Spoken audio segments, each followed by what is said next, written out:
for example, there are some students that when they were in my class, to be honest, I never thought they were going to add to nothing.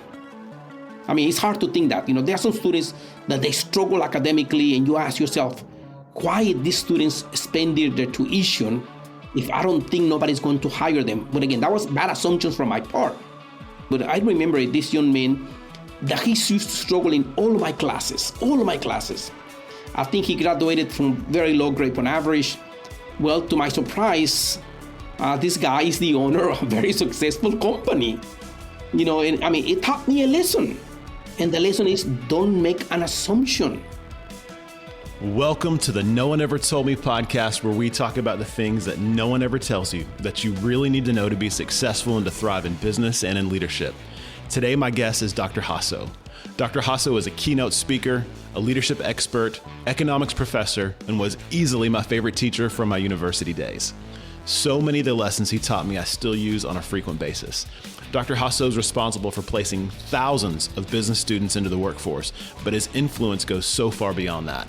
From humble beginnings to a PhD, Dr. Jasso is the picture of determination and resilience. And today we talk about why A students work for C students, why leaders are always learners, and how to bounce back from unthinkable tragedy.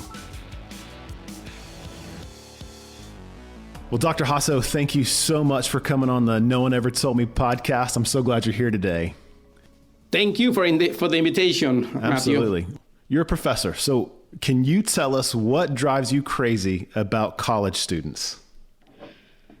I don't know. Probably in today's time, what drives me crazy is some of the students have that idea of entitlement. They believe they are special. And you think something contrary to that sometimes? Well, absolutely. I mean, when you look at a classroom full of students, all of them are there because they have about the same abilities. Yeah, that's right. For some reason, some of the students, especially, they come from, I guess, an environment in which everything was served to them. Yeah. They believe that the same thing is supposed to continue when you are at the university. Okay. That's not the case. Yeah, they'll find out that pretty soon, very fast.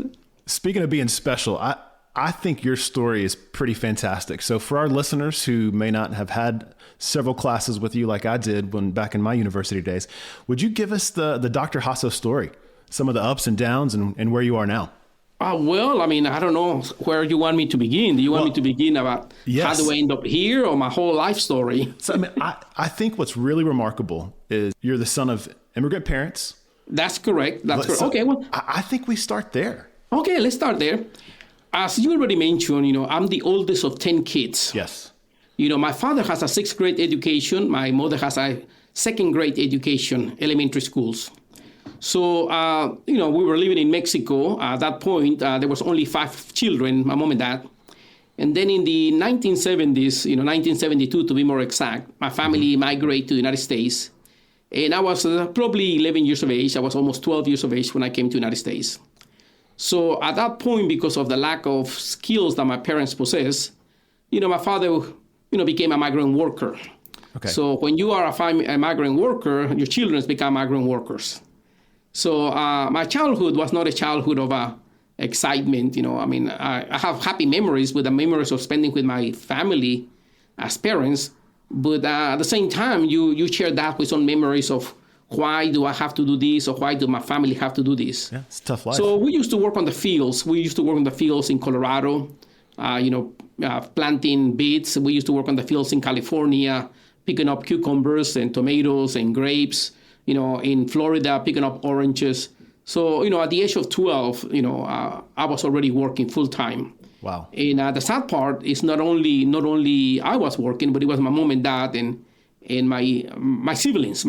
Yeah, that's right. And at that age, I begin to literally question my relationship with God and say, if my mom and dad are so good, why do they have to suffer so much? And I was not able to understand the concept of why people drive nice cars and we live in the back of a pickup truck.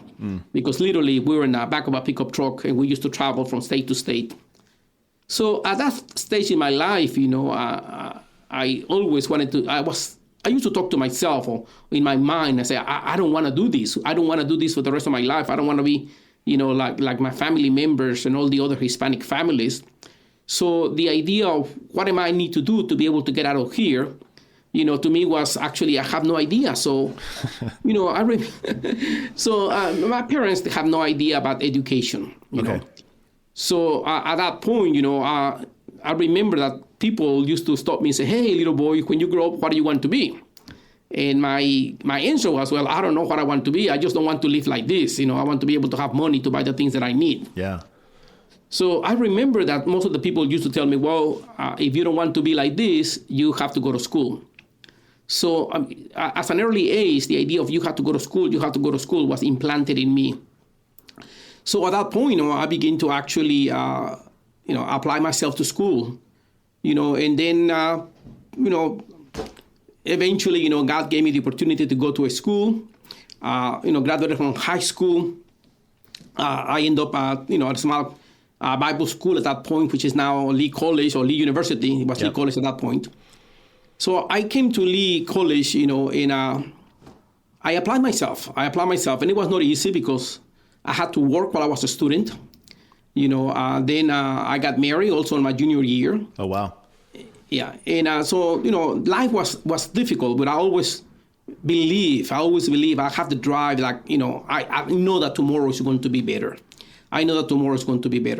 So my motto in life has always been, I know that tomorrow is going to be better. Mm.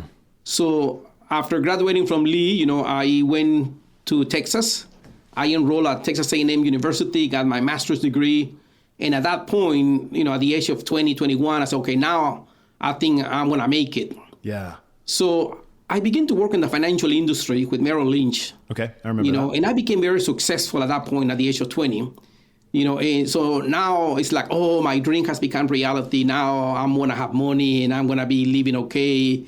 So I was with the impression that money was going to make me happy. Mm. So I worked for Merrill Lynch for about 3 years. But at the end of my third year, there was something in me in which I had no peace. Mm. It's like, there's something like I'm not fulfilling myself. The only thing that is motivating me is working. It's working to make money. And the work itself, I used to hate it. The only thing that was keeping me going was the paycheck that I was going to receive every Friday. Well, I reached a point in my life, in which I say, I cannot continue with this. Because my life is miserable. So having no idea of what I wanted to do, I discussed that with my wife. And I said, I'm going to take a sabbatical, from my work just to refresh my mind. Yeah. You have to understand that this is the 1980s. It's a time in which the stock market was going, like the late 1980s, the stock market was going up. And the lifestyle of the people that used to be around me was not a lifestyle that I wanted to live. Sure. So at that point, I decided to take a year off and see, what else can I do? So I guess by chances or by luck or by a series of events, at Lee University, Lee College, one of my professors said, hey, if one day you want to come in and work with us, you are more than welcome. Wow. So I came to Lee at the age of 26, to try to see if I like that. And 35 years later, I'm here now trying to figure out if I still like it. 35 years. That's so impressive. So we haven't spoke since I graduated, which was a long time ago, 2004. I think one of my last classes I needed to graduate was one of the economics classes that I missed on my journey. But there was a time when I was engaged. My wife was an English major at another university in Tennessee. And I was like, hey, you have to come to school with me and you have to come to one of Dr. Jasso's classes. This guy talks numbers. He talks economics. But he's a storyteller. He uses narrative. He's so engaging. He uses humor. And everything about the way this professor teaches is so inspiring. So how'd you learn the craft of teaching? Because it's one thing to understand economics, but you have a passion to help people understand it through story. So where did you get that skill set? Well, Matthew, I have been looking at your work, and I think you're already an expert on this, but in this case, you're asking me, how do I learn this? Well, as a young boy, I was always engaged in my local church, and I used to teach Sunday school to kids and then to middle school. So in other words, something that I have learned in life is this. It doesn't really matter who you're teaching. You can be teaching to a 6-year-old kid in kindergarten or to a very top executive at a top top in the business world, and I have had the opportunity of being, giving seminars to the top individuals in the United States. And it's the same formula. The formula is we are all humans. And we want to feel like you are listening to me. In other words, you have to create an environment of engaging. So once you are engaged, you participate, and then from there on, it's easy to actually share your knowledge. Yeah. So I always tell my students, probably you remember this. In my first day of class, I always introduce myself, and I begin by telling them, let me tell you my story. Yeah. So I tell them my story to be transparent and say, look, if you understand who I am, then you're going to be able to understand my jokes and my humor and what I'm trying to share with you. And I think it's just a matter of understanding that we're all the same, and you treat everybody with respect. People are going to feel that, and it will be easy for you to open yourself, and somebody else will be able to open themselves.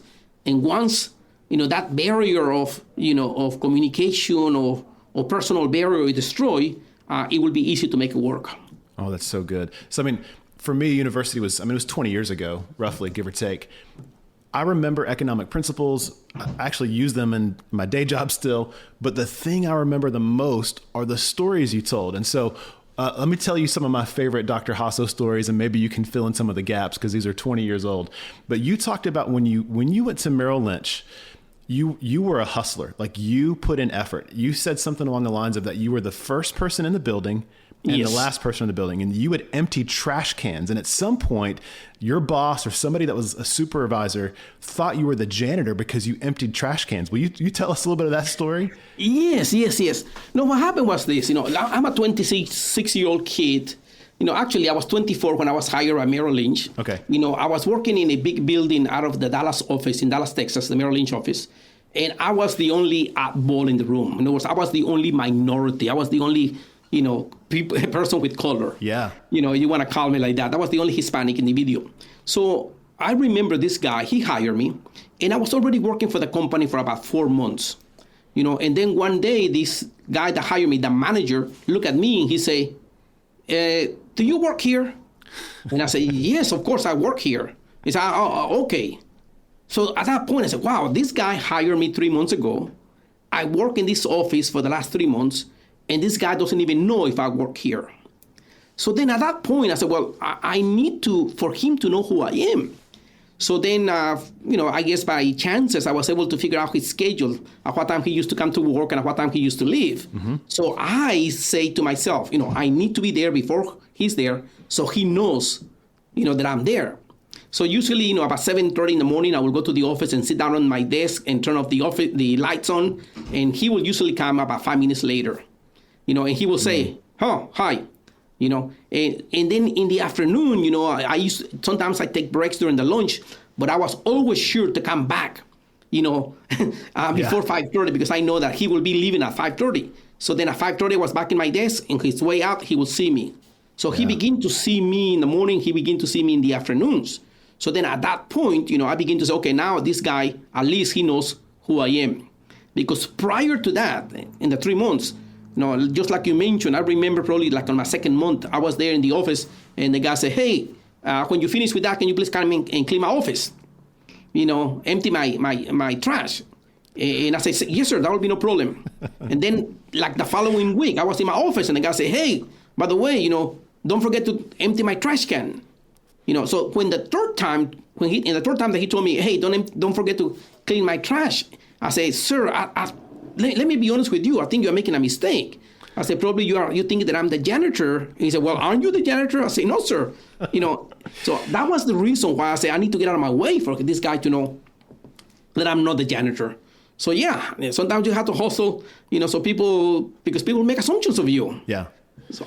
Well, one thing I loved about the way you taught is that you had marketplace experience. So sometimes, especially in some of the sciences, the teachers that teach, it's theoretical. Like, hey, I learned this in university. I got a master's degree. I went back and got a PhD. But they never went out and earned. They never left the cave to go kill something and bring it back home. But you had real financial marketplace experience. And I think that shaped the way you talked about your subjects. So maybe where do you see that as an advantage as a professor, that you had that marketplace experience? How do students connect to that even today? Well, for example, we have a couple of individuals, they go to school, then they go and get their master's degree, and then immediately they go and get their PhD on a specific field. Yeah. And all the knowledge that they have is the knowledge that they read on the books. Yeah. So that when they come back and become professors, what they are doing is nothing more than repeating what is in the textbooks. So on the other hand, if you go out and have the real experience, say, this is the problems that I had, this is what I encounter, this is the reality of life. So, that's what adds values to your lecture. Yeah. And just like you say, it's the idea of storytelling. You have to tell your stories so people know that it's not actually just book information, it's actually real life information. I can just imagine, for example, you are now in this business of putting podcasts together. Yeah. Now, imagine probably somebody, which it is true, in the School of Business teaching social media. And this person has never been involved in social media. So students are smart, you know that, Matthew. And students say, come on, do you think I'm that stupid? Or it's obvious when a person is talking about something they have no real life experience. Yeah. So, the experience add a lot, the contribution. That. Well, so it's been 35 years at Lee University. Is that what you said? That's correct. Okay. How have you seen culture change? How have you seen the role of education as it? So if I think about what builds a successful adult, how they maybe launch their career, whether they're an entrepreneur or they go work in corporate America or they work in a university setting or a nonprofit setting, there's a lot of inputs that lead to someone being successful. How have you seen maybe that formula change, or what drives a person to go out there and achieve success? Well, that in itself is a very, very complex question that you're asking me, because you can break the questions into subgroups. Sure. And you can say, okay, so how do you define success? See, and that's, for example, one of the problems that we have in our society. Okay. In most cases, we measure success by, look at this guy in a multi-million-dollar home. Look at this guy driving a Bentley. Look at this guy have a Ferrari. So now we say that's success. But the question is, what do you tell me about a young couple that they're struggling in life? They live in a double wide mobile home. They work at Walmart, but they have 2 kids that they are very obedient, and they're actually going to school, and they're struggling, but they're making a good life, and they're attending church, and they're involved in the community. Is that couple successful? And the answer is, of course, that couple is successful. So that in itself creates some problems. See, but the problem in our society, and again, this is generational, again, is that for some reason we are beginning to think that success is just having a big house, high income jobs. Yeah. So then the question is, well, yeah, that's success, but there's other types of success. So we need to understand that. And the question is, okay, so what is happening to our society in the last couple of years? Well, as you can see, think about, for example, what is happening now at this point in which a lot of females are leaving the labor market. Now, why are these females leaving the labor market? And as a matter of fact, we said that workers are disappearing. Where are they? That's right. Well, probably the workers are disappearing, probably because at this point, because of COVID, and they were forced to stay at home taking care of children, they were forced to be able to make their lifestyle, I guess just with what one income was bringing to the house. So then at that point, they realized that probably it's not that bad. It's actually good to be able to spend time with my children instead of making extra money to have a pool that we are never going to enjoy together with our children because I'm working. That's right. So, what makes a leader? That's another question that, that actually probably is part of the question that you asked me. Yeah. Well, I guess the leader is an individual in which other people, they look at that person and say, I want to be like him. Or I believe in his ideas or his ideologies, or I'm going to follow without you actually pushing that individual. How do we teach students like this? Well, I remember, for example, I do remember you as a student back in 2001, I believe that's what you say, right? That's right. Yeah. Yeah, I remember you as a student then. The students in your time, which is, almost 20 years ago, the students at your time, they are different than the students today. Okay, tell us about that. Yeah, the students in your time, they were actually, okay, I want to learn. I want to get engaged in learning. The students today are a little bit different. I guess it's the TikTok, the new TikTok and the new Facebook and the YouTubes. And they want the information in, okay, give me the entertainment in 5 minutes or less. Wow. So if you don't change your story every 5 minutes, every 10 minutes, you're going to lose them. Wow. So it's a little bit more challenging, but at the same time, it's exciting.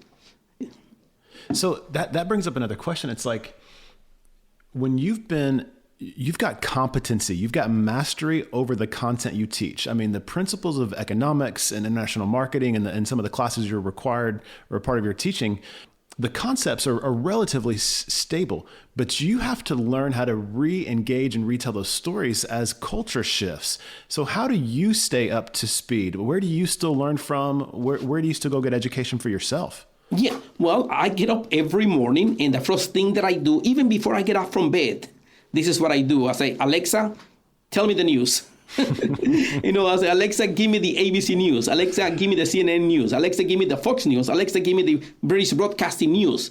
And I listen to the news, let's say 15, 20 minutes, even before I get out of bed. Wow. Right. And then, I get ready, go to work, drop my kids in school, come to my office. And I always have about an hour for myself. And the hour for myself is to read at every single news out there. Okay. So you can ask me almost about any topic, and I'll say, oh, I know something about that. So then when you bring that into the classroom, the students know that you're up to date.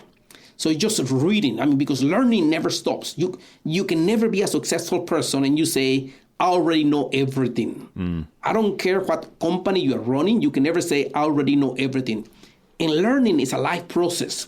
You have to continue. I just came, for example, this weekend. I was in Richmond, Virginia. And then I was in Charleston, South Carolina. I just came there from this weekend in which I attended a conference on things that I have no idea. I want to know. This was on Bitcoins and security of, and for me, this is something that is, okay, I'm learning this. I want to know. So, that's the way you do it. Yeah, that's right. Before you can honor something, you've got to choose to be humble. And it's like, I think the basis of learning, the basis of wisdom is saying in humility, I don't know everything I need to know, so I'm going to go find that out. And that's a character trait that you still have in your life, even into your 60s. How do you help students cultivate that humility that says, I want to be a learner, there's stuff out there I don't know, and if I'm going to achieve the most I can achieve, I've got to have this posture of humility? Well, my motto in life has always been this, and I even have this on a little poster in my office. It said, never be the smartest person in the room. And if you think you are the smartest person in the room, get out of that room or invite someone smarter than you. Because if you are the smartest person in the room, you are never going to learn. Okay? On the other hand, we learn from other people. And other people have other knowledge that you probably have absolutely no information about it. I always tell my students in the class discussion, I say, I really love when all of you participate because I learn from you. In other words, students, humans, they go out and get data or information from different sources. So when they say discussion, they're probably discussing something or talking about something that I say, wow, I have no idea about that. Okay, and that's where the knowledge comes from being open and understanding that you don't know. You don't know as much as you think you do. So when you share that, humble, you're humble and you know that you still need to learn. Other people say, well, if Jasso is that smart, and he said that he doesn't know, then probably I also need to learn, and acquire new information. So I just use my life as an example. Yeah. And that's what I try to tell the students, I always say, look, all you need to do is try to do your best today. Then tomorrow, you try to do your best tomorrow. And the day after that, and the day after that. And once you learn how to do your best every single day, you're going to achieve excellence. Oh, I love that. Yeah. That's a good formula. I like that a ton. When we spoke on the phone just a few weeks ago to set up this interview, you were telling me about some opportunities you're getting to teach leadership in South America. And I think that's such a great use of your gifts and your talents. Would you tell us how that opportunity came to you and what you're teaching, what leadership principles you're teaching in South America? Yes. Years ago, I think, as a matter of fact, it was around the time you were here a student, there was a young girl in one of my students, and this young girl became a business student, graduated, and moved back to South America. Okay. She married a young man from South Africa, and then they decided to open a corporate training offices in South America, training companies, about negotiation and leadership and things like that. So at that point, I guess they needed somebody to come and speak. And she called me one day, this young girl, and said, Dr. Jasso, I don't know, you remember me, I'm so-and-so, and I know that you're a very good storyteller. Would you be interested in coming to give a lecture on leadership to some of the bankers here in Asunción, Paraguay's, Association of Bankers? Okay. And I said, yeah, of course, I'll be able to do it. So I went there the first time, and there were probably about 20 or 30 bank executives. And I gave them a lecture on leadership. What is a leader? After the lecture, these 30 guys, I guess, they liked my lecture so much that they told this person, hey, I want you to invite Jasso, but this time we want to invite all the managers from our banks and all the administrators from the bank. Well, not to make the story long, the first time that I went there was 30 students, 30 individuals. The second time they invited me, there was 1,400 of them. Oh so those 1,400, I gave the lecture, and they really liked the lecture. So then there was a request. So then at that point, they begin to invite other speakers. I don't know, about Marshall Goldsmith. Marshall Goldsmith is a business speaker, leadership expert. I think is ranked as the 5th most influential man in the world on the topic of leadership. Wow. So they invite Marshall Goldsmith to South America, and then they invite me to be the opener of his his lecture. Well, people love Marshall Goldsmith, and they like my presentation. And, from those 1,400 people that were there, some of them were CEOs of their own private companies, and that's how more or less how it actually began.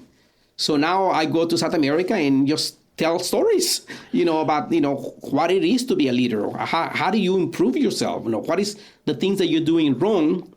And then not too long ago, there was another of my past students from about 25 years ago that actually works here for the United States government, in which they train government executives. And they say, Jasso, would you like to come and teach? And again, I did a good job, and they invite me again. And then the Department of Defense also heard that I also do a couple of good presentations, and they invite me to do presentations to the Department of Defense, So, God is opening doors, Wow. And again, it's always the same story. The same story that I say is, hey, you have to connect with people. And once you connect with people, it will be very easy for you to sell your ideas, Well, so a couple of things. Like, you just described something very quickly in the story of these opportunities. But I think if you go too fast over it, you miss a really simple leadership principle. That when you're faithful with small opportunities, very frequently they lead to greater opportunities. So you didn't begrudge an opportunity to speak to 30 people, even though probably every single one of your classes is bigger than that, but you still took the opportunity to travel and speak to 30. Exactly. There's a multiplication factor as you're faithful with the small things, and it's unbelievable the opportunities you've been given since then. That's so good. And you're gonna laugh, because the first time they invite me, they say, Jasso, we'd like to invite you, and we don't have a lot of money, but we can at least pay your expenses.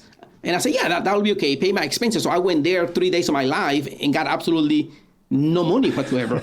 The second time, they say, hey, Jasso, this company wants to invite you, and they're willing to pay you $500. And to me, okay, $500, I don't need to go to South America for $500, but I decided to do it because it was not that I want to put myself in front of them. Yeah. But it was because I wanted to share a story. I wanted to share that to be a leader, you first have to develop your ethical values. So, to me, it's okay, I'm teaching about what is important in life, so who cares if they don't pay me? Yeah. And then I come back to what you say, Matthew. So that then creates opportunities. And so I guess God has blessed me on that aspect. I love that. So, aside from your family, and you've got an amazing family story, I know you're proud of all your children. Maybe from an academic standpoint, and some of the students you've had an opportunity to teach and some of their achievements, what are some of the things you're most proud of after 35 years in higher education? I think let me see if I can answer that question. The thing that I like, or you call it more proud, is that people still like me. And to me, that in itself is an accomplishment. Sure. People still like me. So, my prayers every day, and again, as you can see, I'm a Christian man, and I don't apologize for that. No, so it's great. my prayers every man is simply say, God, please, give me the grace for other people to like me. And God has been good. He has rewarded my prayers. So, and if people like you, like I said, they're going to be open to your ideas and what you want to share with them. I don't know you remember this, Matthew. You remember this in class when I used to say, to me, there's only two types of people in my class, two types of students. Those that I like and those that I don't like. And for me to like you is very simple. You just have to come to class and just participate. Yeah. But you show no interest, well, I don't like you. You'll return the favor. That's right. Exactly. So I'm not going to go out of my way to try to help you. So, just the opportunity of doing what I'm doing in itself is, to me, is rewarding. Yeah. Seeing the success of individuals like you and other of my students that, for example, there are some students that when they were in my class, to be honest, I never thought they were going to add to nothing. It's hard to think that. There are some students that they struggle academically, and you ask yourself, why these students spending their tuition if I don't think nobody's going to hire them? But again, that was bad assumptions from my part. Sure. I'm not going to mention a name of a student, but I remember this young man that he used to struggle in all of my classes. I think he graduated from very low grade on average, and I lost contact with him. Well, to my surprise, a couple of months ago, this guy is the owner of a very successful company. And it taught me a lesson. And the lesson is, don't make an assumption.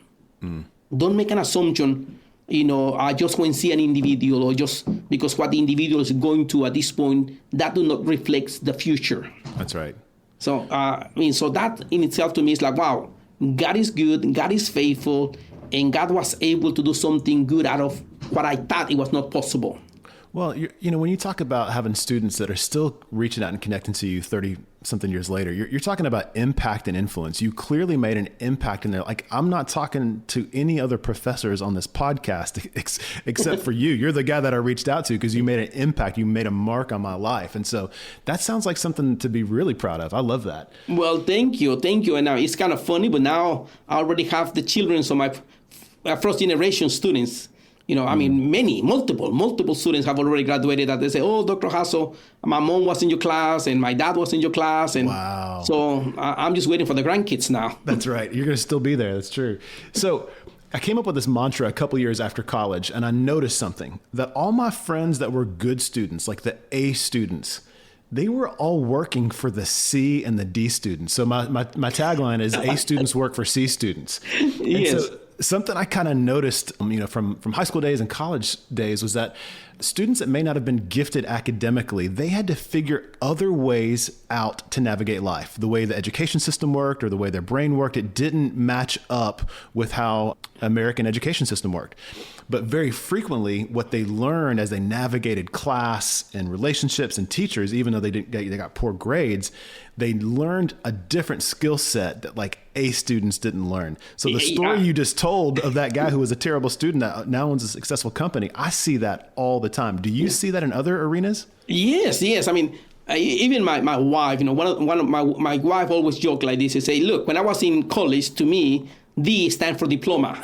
D stands for diploma. And she has become a successful, business executive at a company. So yes. What happens is that in many cases, for some people, knowledge or acquire knowledge or doing good on exams or in class is very easy because they have the gift that I don't have to study. I'm going to make an A. Other people struggle. Yeah. And once you struggle to make the A or the B or just simply to pass the class, that if you try hard, you're going to be able to accomplish it. So I guess that struggle while you're taking your education is what actually motivates you and creates in you some positive attitude that if I try hard, I know I can do it.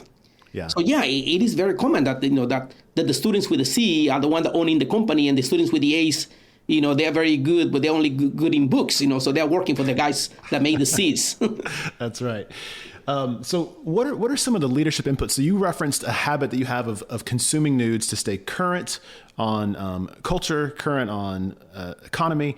What are some other inputs? Like, are you a reader? Who are some of your favorite leadership authors? Where do you still go for business and finance information? Yeah, what are some of the other things you consume besides news on Alexa? Well, I mean, I actually, even if people say, man, this is kind of not the typical way to do it, I go to YouTubes. Yeah. And I just go to YouTube and say, okay, I want to find a YouTube in leadership. I want to buy a YouTube on personal relationships. I want to buy YouTube. And I look at multiple YouTubes, and I look at the YouTubes that have, let's say 1 million views. So you get an idea, and then based on that, you just get one guy, and then you follow this other guy, and you follow this other guy. So to me, the knowledge does not come from one way of thinking. My idea comes from multiple sources, and sometimes I like to just, for example, I go to the Harvard Review, the website, the Harvard Review, and I just look at little reviews. I go to Times Magazine. I do searches. I do government websites. Yeah. And that's where you get the information. That's where you get the information. I don't think you will be able to get all the information that you want from one source. Yeah, sure. I guess the idea is just simply you have to develop a consistency. You have to develop consistency. You have to be true to yourself, and that has been the key to me. Yeah, you're talking about a habit of a discipline of I'm going to consume information that's going to make a difference in the way I teach and the way I understand these principles. That's a really brilliant habit from everywhere. Yeah. Yeah, I mean, for example, I have been teaching the same class for 35 years, but I don't teach the same thing. I have not been teaching the same thing for 35 years. I have been teaching the same base of what economics is. But for example, today I go to class and I say, okay, let me tell you about what's happening today in the real world. What's happening in the government? What's happening with Biden? What happened with Trump? What happened with the budget? What happened with the deficit? And you get that information and you put it together and you make the class more interesting. I cannot, look at this, I cannot teach economics with the information from last week. I mean, that's my thinking. I cannot teach economics with last week information. Yeah. I have to teach economics with this morning information. Well, let me ask you an economics question. Talk about the law of diminishing marginal utility as it relates to information consumption. You like that question, don't you? A little bit complicated. So I actually remember, I very specifically remember learning that concept in your class, and I find it applies to multiple areas of life. So maybe for our listeners who aren't economics geeks, unpack the law of diminishing marginal utility. Okay. The law of diminishing marginal utility simply says this, that if you consume something, at the beginning, the utility, the satisfaction or the pleasure that you get is actually higher. But the more you consume of the same material, the less the utility that you're going to get. In other words, if I am hungry and I ate one burger, it's going to taste like a 10 on a scale from 0 to 10. But if I go with the second burger, probably that second burger is going to taste only like a 7. And if I continue, probably a 6, then a 4. And probably the fifth burger is not going to give me no pleasure. It's going to give me diarrhea.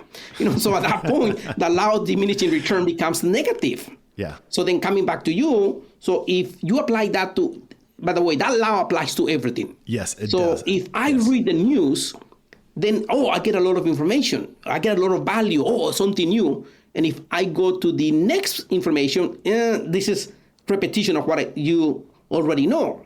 So then the only way you can violate the law of diminishing returns is if you make changes on the consumption of the product. In other words, the burger tastes good. The second burger, if I add double cheese, it's going to taste different. So I'm going to get probably more satisfaction, or double meat. So the same thing with the consumption of news. And this is one of the problems that we have as Americans.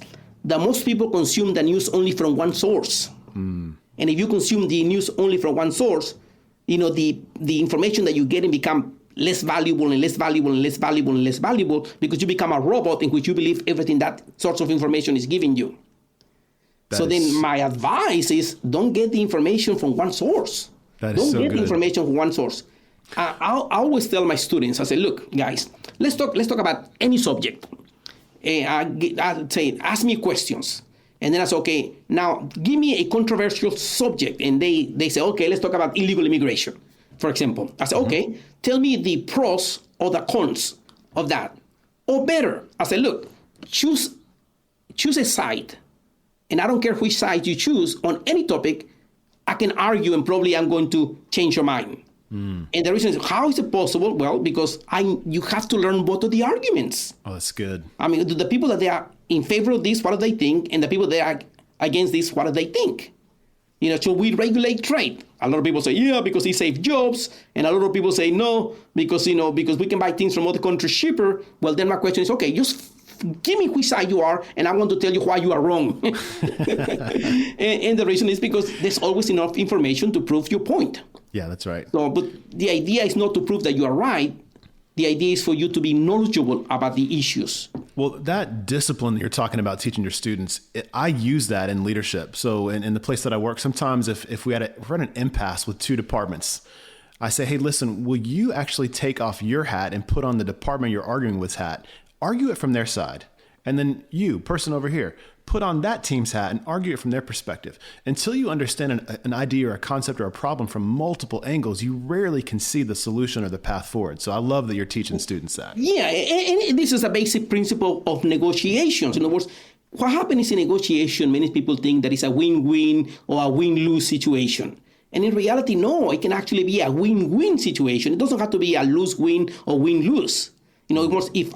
If we go into negotiation, we're going into negotiations because we want to come to an agreement. Look at this. Why do people negotiate? The only reason why people negotiate is because they have no other choice. In other words, if I am my boss, I can tell you what to do. I don't have to negotiate with you. That's right. But if I negotiate with you, it's because I have no other choice. So then in the negotiation, the first thing you have to do is, okay, what do I really want to accomplish out of this? And what does the other person wants to accomplish out of this negotiation? So then once you begin to think like the other person, then you begin to sympathize with that person and say, okay, well, probably what this guy wants, I can probably give this if I achieve this. And it's a matter of compromise. You give, and they give. And it's a win-win situation. So, yeah, you have to have empathy. You have to understand the person across the table is not your enemy. The person across the table is there because just like you, they want to achieve a certain objective. Well, it takes humility to even get to the empathy to say, listen, they've got a point of view, they've got a perspective, and they've got a value system. And if I can embody that in this moment, we can achieve something together we can't achieve apart from each other. That's brilliant. I love that. So, Dr. Jasso, you're a very positive guy. So this may be complicated for you to dig into, but I think we learn more about ourselves from failure than we do our successes. So are you comfortable maybe sharing anything in your life that maybe failure has taught you that maybe success never would have? Well, we all have different times in our lives, different difficult times in which you become, in other words, okay, let me use one thing that actually was very hard for me to accept it, but actually I learned a lot from that. Okay. I don't know you were here as a student or not, but when I came to Lee with only a master's degree in international business, and then I decided to get a doctoral degree in economics. Okay. So I enrolled at Middle Tennessee State University, which is about 146 miles here from Cleveland to the campus I enrolled. And for 7 years, every Tuesday and every Thursday, I attended classes. Not for 2 years, I'm talking about 7 years. Every Tuesday and every Thursday, I drove 146 miles to go to class. The class will finish at 9:40 Central Time, and then I had to, which was 10:40 by my time, and then arrive home at 1 o'clock in the morning. Wow. So I did that sacrifice. So I finished all my classwork, and I was getting ready to do my dissertation. And at that point, my wife became very, very, very sick.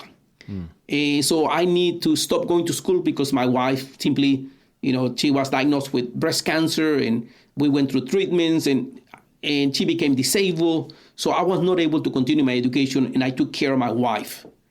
A few years later, I lost my wife, which was a devastating time in my life. Devastating. I was not able to understand that. Yeah. After, this happened, then I said, okay, well, now I have time because my wife is no longer here, and I'm going to go back to school and finish my program. When I decided to go back to finish my program, the school tells me, Jasso, you only have 10 years to finish your program. And because you have already expired your 10 years, none of your courses count towards the program. So sorry, but you have to start the program from ground zero. I mean, to me, it was devastating. It was like, but don't you understand? I was dealing with my wife and things like that. And they simply say, well, no, that's just the rules of academia. So to me, it's like, okay, was this a failure in my life? Why I just didn't continue? So I took it very hard. Yeah. But then at that point, I said, okay, 3 or 4 years later, I said, well, there's no way I can let this destroy me. I need to finish my program.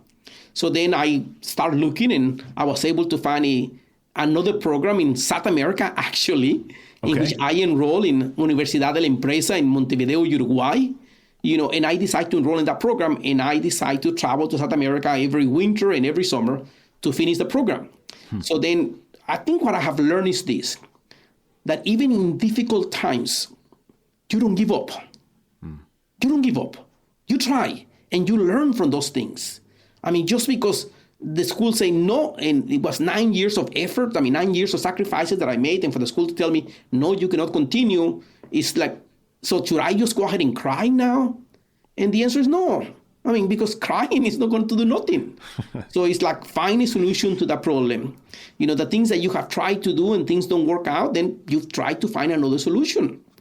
And sometimes the solution is not going to come the way you think about it, but it's going to be there. That's right. It's just, I guess I'm a positive individual. Yes. Not because I have always been lucky. I'm a positive individual because I learned that you just have to do it. Yeah, that's right.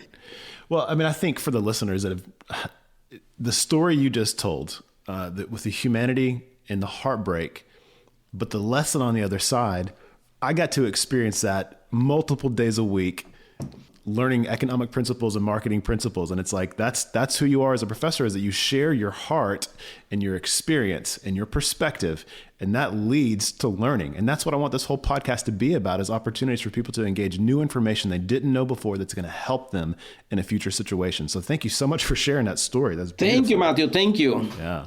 So maybe just one more question and I'll let you get out of here. So the show is called the No One Ever Told Me podcast. And when you think about the successes you've had as an educator, the successes you had in the financial industry, what's the most important thing that you know now that no one ever told you on the front end of this journey?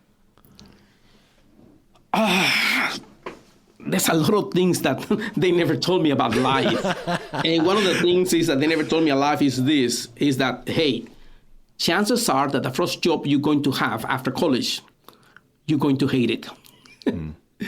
And the second job, probably you're going to hate it even more. But eventually, you're going to find a job in which you're just happy to go. Yeah. So then the question is, what's the thing that they didn't tell you in college? Well, the thing that they didn't tell you in college is that the real learning is not going to come when you sit in front of a classroom. The real learning is going to come when a company gives you an opportunity for you to work for them. So you're going to learn. So because all you have proof to a company when you have a business degree or any degrees is simply that you have the ability to learn. So once you have the ability to learn, then the real learning is going to come not from when you sit in the class, but the real learning comes when you go out there and somebody closes the door in front of you and say, no, I don't like you. No, I don't like your product. No, I don't like your price. And that's where the real learning comes from. Okay, so what am I doing wrong? What do I need to do to change this? Okay, and to me, that's the thing that they don't teach you in school. In other words, the school is not going to prepare you for life. The school is going to prepare you to think. And once you learn how to think, you'll find the solutions to anything you want to. I always joke around with people that know me and say, look, guys, if you pay me and you give me enough time, I can become the expert in any subject. Yeah. So, and that's the way to think about it.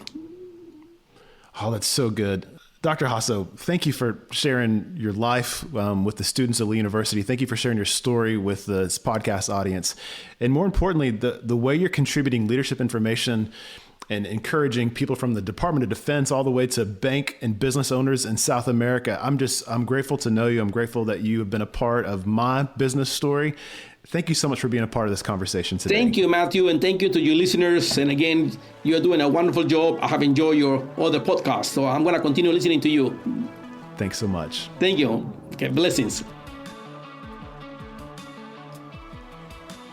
Man, that was a blast from the past. I felt like I was in the classroom all over again. I honestly didn't know the story about his wife or the challenges he faced pursuing his degree.